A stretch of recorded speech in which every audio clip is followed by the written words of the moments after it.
kabar pemirsa? Kembali Anda menyaksikan acara Mingguan Dunia kita produksi VOA. Saya Aryatna Budianto. Dan saya Rifan Dwi Astono, dan kali ini kami bawakan dari kawasan Navy Yard di Washington DC, ya, Nek? Betul, ini namanya Yards Park. Di sini adalah lokasi rekreasi sekaligus orang bisa juga makan-makan karena banyak sekali makanan di sini, restoran ya. Ada sekitar 30-an gitu dan juga kafe. Nah, tapi ngomongin soal makan-makan ini, di episode kali ini kita pengen ngomongin soal kulineran di Amerika Serikat. Nah, berikutnya kita akan mengajak pemirsa untuk berkenalan dengan seorang chef di San Diego, California. Yes. Nah, ini dia punya sebuah restoran dengan konsep yang unik karena restorannya itu menggabungkan antara fine dining tapi isinya adalah makanan Indonesia. Wah, ada satu juga nih yang juga ini jadi satu tempat baru di Washington DC.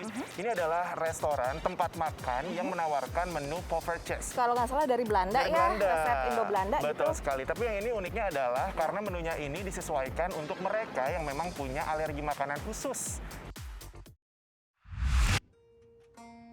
For sure, you feel like you're in a different part of the world. You're not just in San Diego or California. You're actually traveling into a different part of the world, and it's real nice. Berbagai pohon buah tropis menyambut tamu yang datang ke warung Riri di San Diego, California. Pemiliknya, pasangan suami istri Dave dan Rhys Sims, ingin membangun suasana Indonesia di restoran berbentuk rumah lumbung Sumatera, terbuat dari kayu jati dan kayu ulin daur ulang yang mereka beli di Bali. But we decided that, I don't know, as we were shipping it, that it would be better to promote Indonesia through a traditional warung, but elevate it to a fine dining experience. So it's something different and unique. Di restoran yang hanya menampung 2 hingga 6 tamu untuk setiap kali makan, Ri yang awalnya memiliki bisnis catering Cooking with Ri, menawarkan berbagai makanan khas Indonesia yang disajikan dengan mewah. Dan karena juga Indonesia punya banyak beragam masakan yang sangat unik dan berbeda dibandingkan negara lain. Dengan konsep restoran fine dining, harga yang ditawarkan untuk 6 macam makanan, mulai dari makanan pembuka hingga penutup, berkisar dari $135 hingga $165 per orang atau lebih dari 2 juta rupiah. Tapi semua sih bilang harganya masih masuk di akal karena mereka datang ke sini nggak cuman datang makan terus selesai. Mereka ke sini tuh menikmati suasananya. Sebagai tuan rumah, Dave juga memberi tur keliling dan penjelasan mengenai rumah lumbung serta makanan yang disajikan. Dengan konsep ini, target mereka memang bukan untuk menjaring tamu sebanyak-banyaknya, namun memberikan pemahaman sedalam-dalamnya mengenai Indonesia. It's not about how much money we can make, how popular can we get. It's about showing the Indonesian culture, showing the heritage, showing what good food from Indonesia really is. Ketika orang datang ke sini dan mereka lihat ini adalah rumah tradisional Indonesia, itu bikin saya benar-benar bangga jadi orang Indonesia sebenarnya. It's a beautiful, beautiful place. The chef was incredible. 5 out of 5, 2 thumbs up. Would highly recommend. Definitely coming back. Dari Washington DC, Dania Iman, Nia Iman Santoso, VOA. Camilan mungil dengan beragam rasa ini adalah Poffy, kreasi toko kue yang beroperasi sejak Mei lalu di Fairfax, Virginia. Idenya berawal dari keinginan sang pemilik, Lilian Wanandi Perez, untuk membuat jajanan yang bisa dinikmati oleh orang-orang yang alergi terhadap beberapa jenis bahan makanan tertentu seperti anaknya. Waktu sekitar umur 1 tahun, anak yang saya yang paling besar ini, dia didiagnose food allergy. Jadi susu, telur, kacang, semua biji-bijian. Terus mereka tanya, Mami, kenapa kok saya setiap pergi ke restoran gitu, saya kok nggak bisa makan seperti anak-anak lain, you know. So dari dalam diri saya sendiri, jadi kayak ada tujuan gitu. Bagaimana saya bisa provide ke anak-anak atau family lain, yang keluarga lain yang seperti kita ini, something yang spesial supaya mereka dapat berasa inklusif ya, sama seperti orang-orang lain. Berkonsep 7 Free, Poffy dimasak tanpa menggunakan 7 bahan makanan alergen terbesar seperti susu, telur, dan kacang. Kita punya banyak mama atau parents yang datang nangis benar-benar karena nggak pernah bawa anaknya ke restoran. Karena kalau ke restoran yang nggak ngerti saya juga terjadi dengan anak-anak saya gitu ya, dengan cross kontaminasi, something happen, mesti ke emergency. Jadi dan kita juga nggak cuma ingredient apa, tapi fasilitas kita juga nggak ada bahan-bahan itu. Terinspirasi dari resep camilan manis khas Belanda, Poffertjes, yang diturunkan sang ibu, Lilian memutuskan memadukannya dengan beragam topping dan isian seperti selai buah segar, matcha, coklat, dan pandan. Kita jalan-jalan ke Fairfax terus nemu ini ada Poffertjes dan kebetulan yang punya orang Indonesia. Aku red velvet with Biscoff. Aku banana chocolate chip. Pofi juga banyak mengundang para pengeblog dan pemengaruh yang lalu mempromosikannya melalui media sosial mereka. It's really good. I'm a pancake fanatic, so I really like it. And I haven't had velvet with pancakes before, so. I don't really eat pancakes, but she saw it on TikTok, so we wanted to come try it. Yeah. Di saat banyak restoran dan bisnis makanan yang gulung tikar karena pandemi, Lilian justru membuka Pofi bersama Kevin, suaminya. Padahal mereka belum punya pengalaman di dunia bisnis kuliner sebelumnya. Ya, kita dapat banyak pertanyaan. Are you crazy? You gonna open it right now? Like dengan musim yang kayak begini. Tapi saya malah lihat itu sebagai jendela untuk terbuka di masa yang benar-benar artinya semua orang itu takut, semua orang itu craving for connection. That our coffee can bring that to people. Dari Fairfax, Virginia, Dania Iman, Ariadna Budianto, VOA. Kita sekarang istirahat dulu. Nanti kita bakal balik lagi ya dengan cerita-cerita kuliner-kuliner lainnya. Tetaplah di Dunia Kita.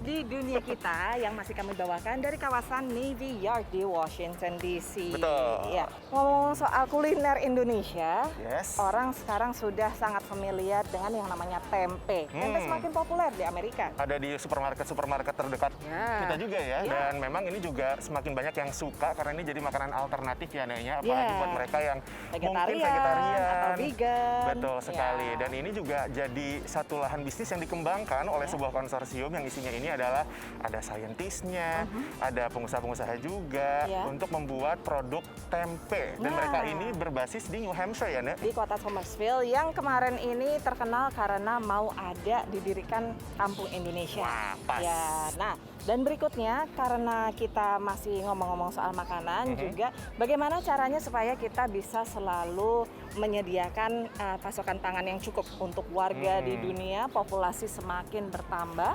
Nah, sekarang ada alternatif makanan berupa daging salmon yang dikembangkan di laboratorium. Nah, jadi bukan salmon yang diangkut dari enggak dipanen gitu ya dari air gitu. Enggak ya. Jadi ini harus di pengembangan laboratorium. Betul. Kayak apa tuh ya? Tempe atau tempe, bagaimanapun cara mengucapkannya, makanan tempe merupakan harta karun bagi warga yang tinggal di Amerika. Tempe cukup populer di Amerika, namun tidak mudah membeli tempe yang original dan berkualitas. Dua pasangan profesional muda Indonesia dari Boston, Massachusetts mendirikan Bos Tempe.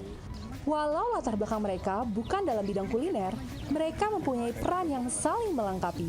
Awalnya itu karena kita mulai dari kota Boston di Massachusetts, jadi Boston, and then like you said, jadi sekalian juga bos pemimpin gitu, jadi kita believe on those two artinya gitu. Semuanya bermula dari cinta. Jadi karena saking cintanya sama istri, Pak Daniel akhirnya coba-coba cari-cari informasi riset mengenai gimana cara bikin tempe, terus sampai beli buku panduan makalah tempe, terus coba-coba sendiri, akhirnya berhasil, enak. Tempe ini dijual dengan harga $3,5 Amerika atau hampir Rp50.000 dan dapat dikirim ke seluruh penjuru kota di Amerika. Customer Bos Tempe bukan hanya diaspora Indonesia, tapi warga Amerika. Mereka menyukai produk makanan Bos Tempe dan memviralkan melalui sosial media. Like incredible soft, and the taste is amazing. I think I never had a tempe that have this nice flavor. karena kita bermimpi besar, otomatis kita harus scale up juga dalam desain, dalam marketing, semuanya gitu. Dan ya role saya terutama ya how to make our tempe itu presentable gitu in the market. It's a new challenge for us, which is good from bringing from the home industry to the bigger scale like manufacturing. Jadi challenge-nya beda, equipment juga nggak bisa pakai kompor di rumah ya kan. It's a good challenge very much. Bos Tempe memiliki pabrik di kawasan Somersworth, Stafford County, New Hampshire. Dalam 1 bulan bisa mencapai 1.000 kemasan. Naratama dan Audrey Utoyo, VOA, New York. Segar dan menggiurkan. Jangan salah, ikan salmon ini datang dari cawan petri di San Francisco. Setelah tren daging sapi dan ayam dikembangkan di laboratorium, para ilmuwan kini bereksperimen untuk mengembangkan daging salmon. It's the second most consumed seafood that we eat as a country after shrimp, and it's the most consumed finfish. It also has a huge amount of culinary flexibility, let's say, right? Dengan menggunakan sel ikan salmon coho, daging dikembangkan melalui proses serupa fermentasi dalam tangki stainless steel. Rangka berbahan dasar nabati membantu sel untuk tumbuh serupa dengan bentuk daging ikan salmon.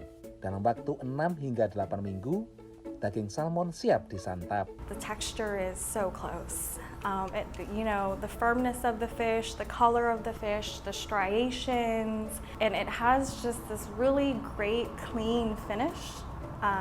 And you can taste that in the product. Salmon dan sari laut lain yang jadi panganan populer belakangan ini mengakibatkan penangkapan ikan yang berlebih. Sementara salmon budidaya menghadapi masalah kekeringan akibat perubahan iklim. Stocks are declining, oceans are warming, planet's warming up, and there's been a lot of movement toward alternative proteins, right, across the board. Wildtype percaya daging salmon kembangan mereka bisa mengatasi permasalahan ketahanan pangan. Typically when a fish is harvested, there's so much of it that is just discarded. So things like, the fins and tails and guts and parts that, we don't consume. And so when we started Wildtype, we wanted to really focus on just in the most efficient way possible, create just what we eat. Saat ini daging salmon masih dalam fase prototipe. Rencananya, Wildtype akan menjual daging salmon ke restoran dan pasar retail. Sementara, pelaku industri restoran menilai salmon yang lahir dari laboratorium ini bisa jadi masa depan sektor pangan. Ultimately, I would love to have a restaurant that's open in the future. And for that to happen, we believe we have to look outside our normal fishing practices now. Data Organisasi Pangan dan Pertanian Dunia mencatat pada tahun 2020 menunjukkan sekitar 66% ikan di dunia mencapai titik penangkapan berlebihan. Demikian laporan VOA. Nah, setelah yang satu ini kita masih punya cerita-cerita lainnya dan kita akan menjawab pertanyaan dari pemirsa dunia kita. Iya, siapa yang udah masuk pertanyaannya dan akan kami jawab dalam episode ini setelah yang satu ini.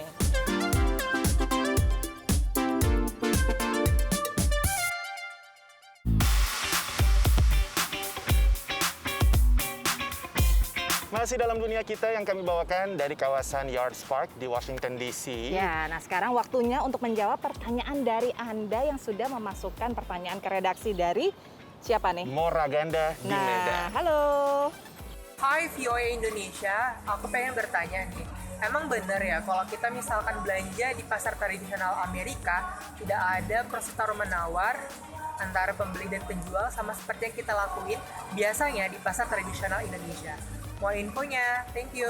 Terima kasih Mora di Medan atas pertanyaannya, ini menarik sekali. Aku nggak kepikiran loh terus terang karena saking nggak pernah nawarnya di Amerika. Iya sih, di sini tuh kayaknya praktik tawar menawar dengan pedagang itu kayaknya jarang ditemukan ya. Haggling gitu ya. Hampir nggak pernah sih, emang belum Hampir pernah nggak pernah, bahkan di dan sini. lagi pula juga kalau saya sih ya dari dulu ya udah tinggal di beberapa negara bagian memang belum pernah menemukan tempat baik di farmers market atau pasar basahnya ya seperti di Indonesia itu nggak ada sih, mereka udah naruh kayak label-label harga gitu, terus saya juga nggak kepikiran untuk ini $12 bisa 5 nggak gitu nggak. Mungkin di tempat-tempat tertentu misalnya kayak di kawasan pecinan, misalnya kalau lagi jalan-jalan ke New York nih ke kawasan pecinannya, misalnya mau beli souvenir apa tongsis atau apa gitu itu kalau kita borong gitu, nawar. misalnya beli 10 gitu karena oleh-oleh gitu, mungkin bisa nawar kali ya. Mungkin bisa nawar. Coba kamu coba deh. Nanti deh, aku kan mau ke New York bentar lagi, ntar kita cobain ya. Iya. Tapi sebenarnya kalau misalnya mau mendapatkan harga lebih murah, di sini juga sebetulnya kalau belanja online itu banyak juga tuh website-website yang ngasih kupon-kupon diskonan. Betul, ya kan? iya. Jadi memang jawabannya adalah tidak lazim ya, tidak banyak ya dilakukan. Mungkin bisa, tapi sayangnya kami berdua belum pernah melakukannya. Ya terima kasih Mora, nanti kalau misalnya kami sudah berhasil menawar, kami akan kabarin ya. Nah, berikutnya adalah sebuah liputan yang terakhir. Liputan yang terakhir tadi ngomong-ngomong soal farmers market atau pasar basah di Amerika Serikat. Ini juga ada kegiatan yang dilakukan terutama ya di farmers market, tapi nggak hanya di farmers market aja. Bagaimana mereka mengumpulkan sisa-sisa bahan makanan yang tidak terjual tapi disalurkan, dimanfaatkan sehingga tidak terbuang. Betul sekali, apalagi di tengah situasi krisis karena pandemi virus corona ini ya. With COVID-19, there has been a tremendous demand for fresh food. Mempertemukan langsung petani dengan konsumen adalah salah satu cara LSM Fresh Farm membantu mengurangi sampah makanan selama pandemi. And you're going to end up with a lot less food waste than you do with larger industrial systems because there's much fewer points along the distribution cycle where food can be wasted. Semakin kecil skala distribusi, semakin mudah mencegah makanan terbuang. We're very good at keeping balance on our numbers of birds and we don't really increase until we see a market demand of increasing. Sampah makanan jadi masalah besar di AS. Lebih dari 100 juta ton makanan terbuang tiap tahunnya. Di saat yang sama, sekitar 42 juta warga AS dihadapkan pada kemungkinan kekurangan pangan selama 2021, menurut LSM Feeding America. Selama pandemi, sejumlah program pengambilan makanan beralih ke sistem online untuk menjamin protokol kesehatan. Inovasi juga dikembangkan. Sampah makanan yang biasanya diangkut ke tempat pembuangan akhir akan menghasilkan gas metana yang berdampak pada perubahan iklim. Startup Loop Closing menginisiasi program pembuatan kompos di tempat yang menghasilkan banyak sampah makanan seperti restoran. If you stop hauling food waste and compost it on site, it provides a path to get us from the 6% of recycling of food waste to 100%. And that product of finished compost is put into our soils, which makes our soils more resilient to extreme weather. Badan Perlindungan Lingkungan AS berencana untuk mengikuti anjuran PBB untuk mengukur dan menetapkan batas untuk mengurangi sampah makanan hingga 50% pada tahun 2030. The rest of the world certainly looks to the U.S. for leadership on climate change. The physical world has limits, and in many cases we're pushing up against them, in terms of the pollution that we generate through our production and consumption choices. Tapi untuk mengurangi sampah sisa makanan, butuh kerjasama dari berbagai pihak. We're doing a lot of consumer education outreach. We're working with private sector stakeholders. We're spreading the word about the liability protections for businesses who wish to donate food to food banks and pantries. Data PBB menunjukkan sepertiga dari makanan di dunia berakhir di tempat sampah dan pembuangan terbanyak justru terjadi pada akhir rantai pasok, yaitu pada titik konsumsi akhir. Demikian laporan VOA. Ya udah, tapi kita kayaknya harus pamitan juga nih, Nek. Udah 30 menit kita menemani pemirsa dunia kita menyaksikan episode khusus kuliner ini. Tapi yang jelas kalau misalnya pemirsa ingin nonton lagi episode-episode dunia kita yang lain, silakan kunjungi YouTube-nya di VOA Indonesia atau langsung mampir ke website kami di voaindonesia.com. Dan juga jangan lupa untuk menjadi sahabat kami di media sosial. Waduh, itu ada alarm apa tuh ya yang nyala? Nggak apa-apa. Di media sosial di akun VOA Indonesia. Dan juga kalau misalnya kayak Mora di Medan tadi mau bertanya, langsung aja kirimkan videonya ke kami dan insya Allah kami akan jawab di episode berikutnya. Pastinya, langsung kirimin video pertanyaannya ke akun VOA Indonesia atau Instagram kita berdua boleh ya? Oh boleh. Udah. Ya. Kita pamit dulu. Oke. Kita makan es krimnya dulu kalau gitu. Saya Rifan Dwi Astra pamit. Dan Ariadna Budianto. Sampai ketemu lagi minggu depan. Dadah.